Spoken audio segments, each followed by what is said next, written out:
Hello to all, this is Murad. আজকে দেখেন কোথায় গিফটের ভান্ডার যাকে বলে, মানে আয়না ক্রয় করতে আসছিলাম একটা। আর এই জায়গায় এসে দেখেন কত কিছু, মন ডাইতে সব এক লগে প্যাকিং মেকিং করে লয়ে যাবে। ফুলের টপটি যে এতটা ভালো লাগতেছে। আমি মূলত আসছিলাম মার্কেটে ফুল ক্রয় করার জন্য, কিন্তু এখানে এসে আয়নাটা অনেক ভালো লাগছে তাই।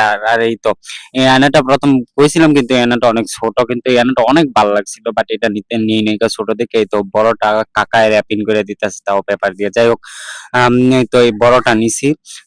আর এই জায়গায় দেখেন কত ধরনের গিফটের জিনিসপত্র, মানে এগুলা যদি আমার দিয়ে দিত মনটা চাইতেছে ভাই সব লয়ে যেতাম গা। দেখেন এরকম দোকানে এসে কি কিছু না লয়ে যাওয়া যায়? কারণ কিছু করার নাই ভাই, কিছু করার নাই যে আমরা গরিব যাকে বলে। মানে দেখেন ফুলের টব গুলো এতটা ভালো লাগতেছে, মানে ভাবতেছি আমি আর কি কি কিনবো। আমি চাচা দেখতেছি, চাচা আপনি ওইটা র্যাপিং করেন, মানে প্যাক করতে থাকেন, আমি দেখি আর কি কি কিনবো। বাট সামর্থ্য নাই ভাই, টাকা শর্ট। আর এই জায়গায় এই যে ডায়েরি গুলো এত ভালো লাগতেছে, লাভ লেখা আবার ডায়েরির উপর উঠছে। আমার কি ওইটা গিফট দিত? কেডা গিফট দিত? টাকা আমাকে দিলাম, আর কিছু লইতাম না। আয়নাটাই নিলাম আপাতত।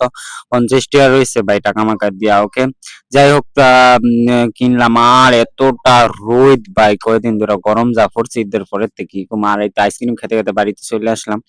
তো বাড়িতে চলে এসে আরাফাতরাও একটা দিলাম, হ্যাঁ বলে খাইবা আইসক্রিম। কই দূর খা তুই। ওকে, টাটা গাইস, দেখা হবে নতুন কোনো ভিডিওতে।